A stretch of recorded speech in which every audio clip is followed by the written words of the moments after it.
વેદવ્યાસે 17 પુરાણો બનાવ્યા, છતાં વેદવ્યાસને શાંતિ થઈ ન હતી. પણ વ્યાસને શાંતિ ત્યારે જ થઈ કે દેવર્ષિ નારદે એવું કીધું કે વ્યાસ, તમે ભક્તિ પ્રદાન કોઈ ગ્રંથ બનાવો, એમાં ભગવાનની ભક્તિનું વર્ણન કરો ને ઈ ભક્તિ પ્રદાન ગ્રંથ સમાજના ચરણે મૂકો ને તો અત્યારના સમાજને તો શાંતિ થશે. એ પછી વેદવ્યાસે ઠાંસી અને શ્રીમદ ભાગવતમાં ભક્તિ ભરી છે.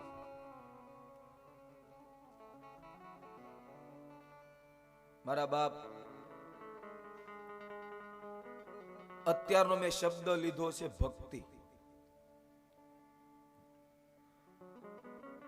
ભક્તિ તમે કોને કહો?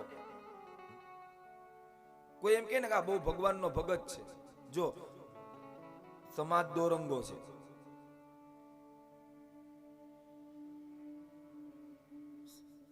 એક સંતવાણીની એક લીટી છે, દોરંગા ભેળા રે નવ બેસીએ રે, દોરંગા ભેળા રે નવ બેસીએ. આવો એક લીટી સંતવાણીમાં પદ સાંભળ્યું. એમાં પત પોતાની રે જાય, એમાં પત પોતાની રે જાય, આમાં દોરંગા ભેળા રે નવ બેસીએ.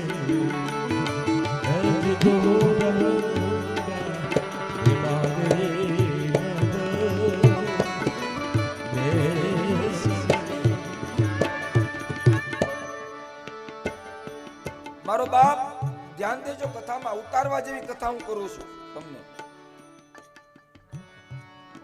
સમાજ એ દોરંગો છે બાપ.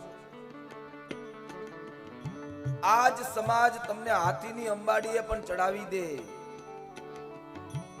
ને આજ સમાજ ચપ્પલના હાર બી પહેરાવે બાપ. સમાજનો ભરોસો નહીં કરતા, આપણાનો ભરોસો નહીં કરતા.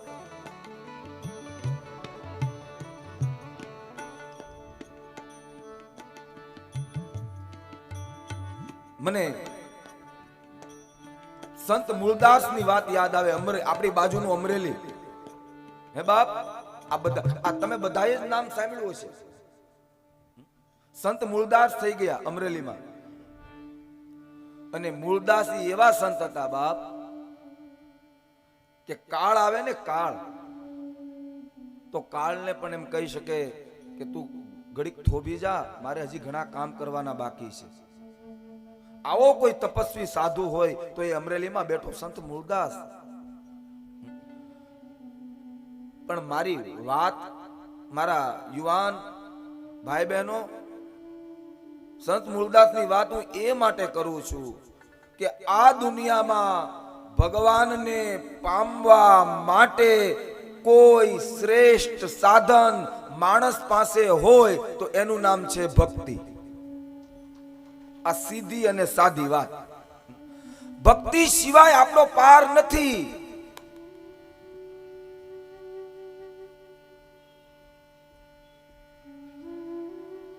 ભક્તિ કેવાય કોને? પ્રશ્ન એ, ભક્તિથી ભગવાન મળે એમ મેં કીધું, તો ભક્તિ કેવાય કોને? મોટી મોટી માળા પહેરી લેવી, મોટા ટીલા તાણી લેવા, એને ભક્તિ કહેવાય બાપ. અને યાદ રાખજો બાપ, તમે બહુ ભક્તિ કરશો ને તો તમારો સમાજ અથવા આપણા લોકો એમ કે જો આને ભક્તિ સમરા કાઢી ગઈ. મેં કીધું ને બાપ, સમાજને નહીં પોગાય. તમે દરરોજ મંદિરે જાઓ વેલા ઉઠીને તો તમારો સમાજ એમ કહે કે જો આ નરસિંહ મહેતા થઈ ગયો. કઈ નહીં કરો તો એમ કહે કે આ નાસ્તિક છે. કઈ રીતે તમે આ સમાજને કઈ રીતે પહોંચો બાપ? પણ હું તો એમ કહું કે કેવા વાળા બધા જ ભલે કીધા કરે, બોલવા વાળા ભલે બધા બોલ્યા કરે, પણ તમે બસ ભગવાનના પથ ઉપર ચડી જાઓ. કારણ કે ભર્તૃહરિ શતકમાં એક શ્લોક છે, શતમ વિહાય ભોક્તવ્યમ. ભર્તૃહરિ શતક. શું લખ્યું એમાં? તો કે શતમ વિહાય ભોક્તવ્યમ. હો કામ છોડી અને તમારે ભોજન કરી લેવું. પછી હું લખ્યું સહસ્ત્રમ સ્નાનમાચરેત. 1000 કામ છોડી અને નાહી લેવું, સ્નાન કરી લેવું. નાવાનું આવે ને સ્નાન કરવાનું તો 1000 કામ છોડી દેવાના. ભર્તૃહરિ કહે છે એનથી આગળ 100 કામ છોડીને ભોજન કરી લેવું, 1000 કામ છોડીને નાહી લેવું. એનથી આગળ લક્ષ્યમ વિહાય દાતવ્યમ. 1,00,000 કામ છોડી અને દાન કરી લેવું. જો પરમાત્મા તમને દાન કરવાનો અવસર આપે બાપ, પરમાત્મા દાન કરવાનો અવસર આપે તો 1,00,000 કામ છોડી દેજો તમે અને દાન કરી લેજો. પણ છેલ્લે શું લખ્યું? હો કામ છોડી અને ભોજન, 1000 કામ છોડી અને નાવું, 1,00,000 કામ છોડી અને દાન કરી લેવું. પણ છેલ્લે કોટિમ ત્યક્ત્વા હરિમ સ્મરેત. 1 કરોડ કામ છોડી અને ભગવાનને ભજી લેવા. જ્યારે ભગવાનનું નામ લેવામાં આવે ને ત્યારે કોઈ કામનું બાનું નહીં કાઢવાનું. 1 કરોડ કામ છોડી દેવાનું અને ભગવાનનું નામ તમે લ્યો, ભક્તિની ઈ પરાકાષ્ઠા સુધી પહોંચો. મેં કથામાં લગભગ કહી ગયો કે કળિયુગમાં ભગવાનને પામવા માટેનો શેલ ભરાણો છે બાપ. તમને એક પ્રશ્ન થાય, થોડીક ભાગવતની તમને અંદર લઈ જાઓ, થોડુંક ઊંડાણ લઈ જાઓ, સમજજો બાપ ભાગવતનું રહસ્ય અંદરનું. તમને પ્રશ્ન થાય કે પરીક્ષિતે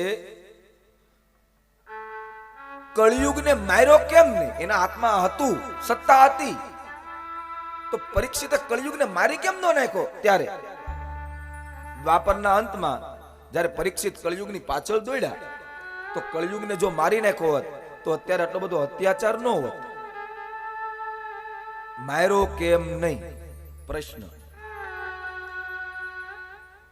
પરીક્ષિત કળિયુગને જ્યાં મારવા જાતો ને એટલે કળિયુગે કીધું, મહારાજ મને મારી નાખો તો કોઈ વાંધો નથી,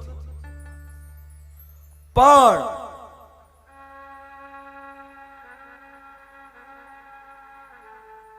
અન્ય યુગોમાં ભગવાનની પ્રાપ્તિ કઠણ છે.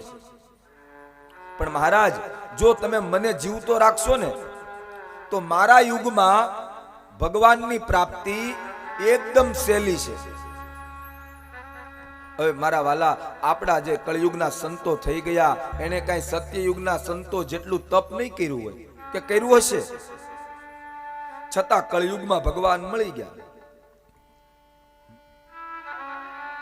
ભગવાન સ્વામિનારાયણની હું વાત કરું, 250 વર્ષ થયા. છગનભાઈ કેટલા થયા? 250 થયા ને? 250 વર્ષ ખાલી, માત્ર 250 વર્ષ. એટલે ગણો નહીં કે આપણી 2-4 પેઢી ઉપર જાઓ તો બાપ એક જન્મે બાળક અને જે ભગવાનનું તપ કરે થોડુંક અને ભગવાનનો દરજ્જો મળી જાય, એ કળિયુગ સિવાય બીજા કોઈ યુગોમાં આ વાત સંભવ નથી. એટલે કળિયુગને માર્યો નથી.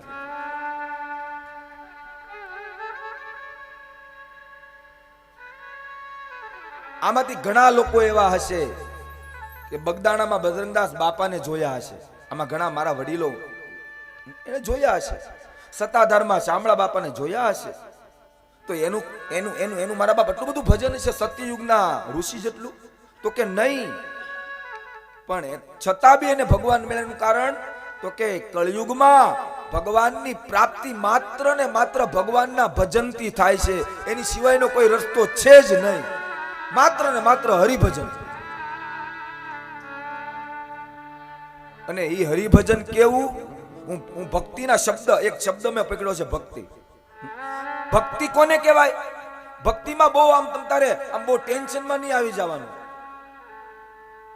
ભક્તિ એટલે સામાન્ય અને સીધી જ વાત, ખાલી તમારી અંદર ઉતરે એવો ભક્તિનો હું અર્થ કરું. ભક્તિ એટલે ભગવાનના મંદિર સુધી તમે જાઓ, બે હાથ જોડો અને મંદિરે બે હાથ જોડો ને તમારી આંખમાંથી ઓટોમેટિક આહુડા પડવા મળે એટલે માનજો કે હું એ પરાકાષ્ઠા સુધી પહોંચી ગયો છું.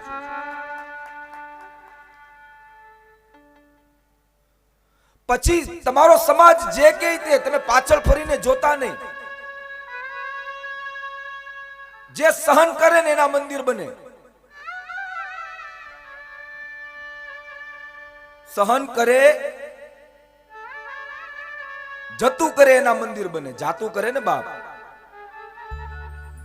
કોઈ બે શબ્દ કહી જાય ને પછી આપણે રાત્રે હુઈ નહીં કે એને તો હું ચાર શબ્દ ન કહું ને તું ફલાણો ભાઈ નહીં, એના મંદિર ન બને મારા બાપ. તમે તમારો રસ્તો કાપા કરો. તમારે તમારો કવિ બેફામ નો શેર, શાયરી, ઘરથી રસ્તો તો માત્ર ને માત્ર કબર સુધીનો જ છે. આ કવિ બેફામ કહે છે. આપણો રસ્તો ક્યાં સુધીનો છે? તો કે ઘરથી માત્ર ને માત્ર સ્મશાન સુધીનો છે. પણ આ તો આપણે આમ ત્યાં આમ ફરીએ ને બાપ. એ મારા વાલા, તમે જે તમારું કર્મ કરો, તમારી જે ભક્તિ કરો છો ને, પહેલી વાત તો ઈ કે એના ફળની અપેક્ષા તમે નહીં રાખતા. તમે ખેડૂતના દીકરા છો, તમને એટલી તો ખબર છે જ કે મારી જગ્યામાં હું આંબો વાવું તો આજે, કાલે, મહિને, 10 દિવસે, 2 વર્ષે એ આંબે કેરી જ આવશે કે નહીં?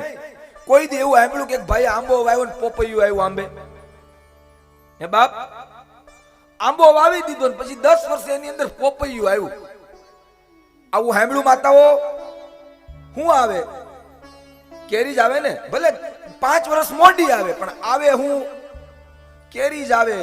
એમ એમ એમ મારા બાપ, તમે ભગવાનનું કાર્ય કરો ને તો ફળની અપેક્ષા નહીં રાખતા. ઈ કાર્ય તમારું ફળી જાય ને એટલે વર્ષે, 2 વર્ષે, મહિને, 2 મહિને, 2-4 દિવસે એનું ફળ તમને સારું જ મળશે બાપ.